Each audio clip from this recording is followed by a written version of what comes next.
Welcome back. Josh Taylor, Tim Benz here on the Ireland Contracting Nightly Sports Call. 412-575-2600 is the number on the Borders and Borders hotline.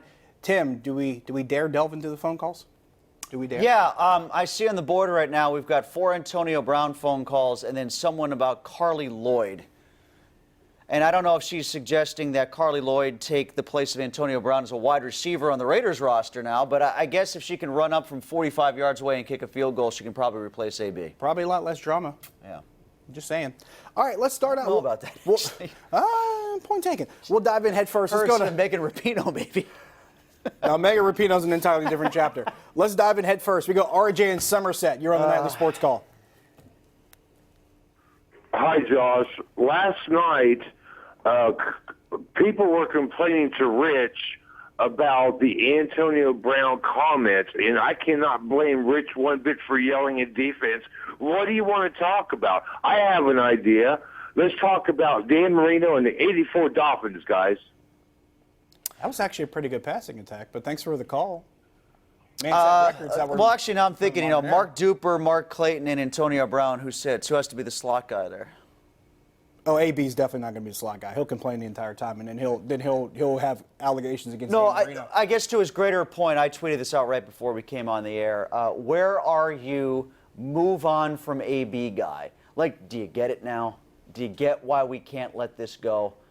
All those people, every time I wrote a column or put up a post about Antonio Brown, what are you doing? Move on. He doesn't play here anymore. This is a league-wide thing. It's the number one story in America right now. This is a league-wide thing. What else is everybody talking about? I don't know. It's not like they're sitting there talking about what the Panthers' defense is going to do. They're talking about what Antonio Brown's doing because he's doing things that we've never seen happen before in this league as far as, like you mentioned, the orchestrations now of getting himself out of 2 different organizations in less than 6 months. He's managed to do this. It's taken half a year for him to get out of Pittsburgh and get out of Oakland. Read that tweet right there. This is from Will. Will says, is it me or does this Antonio Brown thing going to the Patriots seem like a well-orchestrated setup for him to get cut for the BS that he did in Oakland and then the contract he got from the Patriots? Okay. Kind of goes back to that question we asked before. Time out, because this is sort of like when people complain about Bob Nutting and the Pirates, where you can't be equal parts bumbling idiot and conniving genius. People do that with Nutting. He's an idiot. He doesn't know what he's doing when it comes to baseball management, or he's a conniving genius that always keeps the bottom line where he wants it to be. It's the same sort of thing with Antonio Brown. We can't call him a complete idiot and a conniving genius all at the same time. And remember, when he left Pittsburgh for Oakland, we all said, oh, he's not crazy. The whole blonde mustache and blue hair thing and Mr. Big Chest, the midnight ride on the treadmill, that was all about him trying to get out for more money. Okay, so he got out for more money, and now he's going to the Patriots for less money. So where was he an idiot in being a conniving genius? Because it had to be one of the two. That's a very Leslie Nielsen spoof movie of you, and now I'm just confused. But you raise an interesting You know what I'm saying, though, yeah, right? it does. So if he was a genius for getting out to make himself look crazy just so he could get more money, well, he got the more money, but now he's not going to get as much money because now it's only a $9 million deal with $6 million unguaranteed, as he likes to say, on the back end to potentially make it $15 million to make it up even for one season. But the rest of the money, the other guarantees that he had in it, are gone. That's true. So if it wasn't about money in the first place and it was just about crazy, is he now all of a sudden not crazy and now he's a genius? I have a hard time subscribing to that. Well, they say there is a thin line between genius and insanity. Maybe he's just dancing on it. Well, he is Tony Toe Tap, so. Now you see where I'm going with this. Rick at Johnstown, you're on the Nightly Sports Call. Yeah, hey, Josh. How can the Patriots be $15 million under the cap and sign him? I just...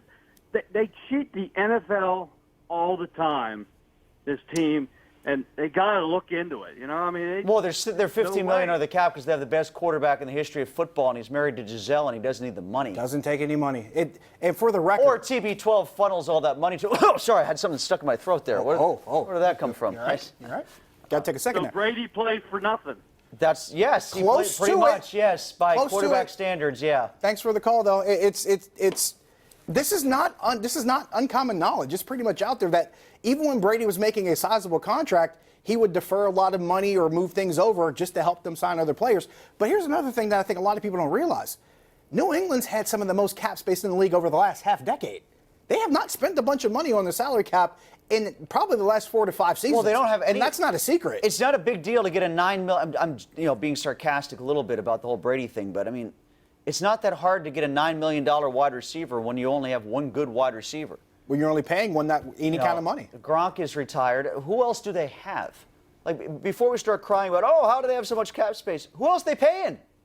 And who are they keeping long term to build up that kind of money to make over long term other than the quarterback? They're not paying guys, over 9, 10 years. Usually you're seeing guys maybe 6, 7. They get to a certain point, maybe they extend for a couple years, and then they move on. If there's anybody that's good at cycling guys through and getting the max value out of them when they're at their peak and then letting them go and bringing in another guy for cheap, New England's wrote the book on it. Right. I mean, you say that, you throw that out there like it's obvious how the Patriots must be cheating the salary cap too.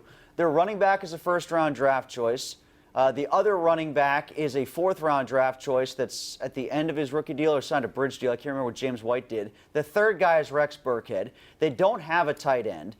The receivers are retread guys in Gordon and Thomas and 2 rookies. The offensive line is basically tattered and put together with gum and chicken wire. I mean, who are they paying? Stephon Gilmore? Their starting linebacker was a former first-round pick. That's it. They're not paying anybody. Yeah, well, they did sign an extension today for another corner, but once again, when you have all that extra space, you can do something like that when you're just cycling guys through the way they are, as efficiently as they are. Kind of answers the question. Stephen Robinson, you're on the Nightly Sports Call. Thank you for the call. The bottom line is that the commissioner's office in New York City needs to investigate the New England Patriots' involvement in obtaining Brown. There is high speculation that the Patriots contacted Brown's agent prior to his release from the Oakland Raiders, and the agent told Brown to taunt the Raiders into releasing me, which they ended up doing. In hours, all of a sudden, he got a contract to play in New England. And then why did he apologize? It's a good point. Then why did he apologize and show up for practice? Look, I'm New England Patriots conspiracy theory. Nobody enjoys a good New England Patriots conspiracy theory like me. He's not lying. But to suggest that there is a conspiracy with Brown and the Patriots would suggest that AB was coherent enough to think of a plan more than 3 steps in advance, where clearly he just swings on a pendulum like this. Why else would he then apologize, say he wants to come back, show up in uniform at practice that next day, and then only revert to this after the fine came in, after Mayock got upset because of what happened and calling him a cracker? And after his guaranteed money got voided. And after the guaranteed money got voided. There you go. Yeah. But he did celebrate after he found out he was released from the Raiders. That was disgusting. I mean, like, that's the problem that I've got more than anything is how does the NFL can't let that crap continue to happen in the next CBA. Agreed. And I imagine that they will have a lot of arguments over that when that time comes. Got to take another break. Stick around.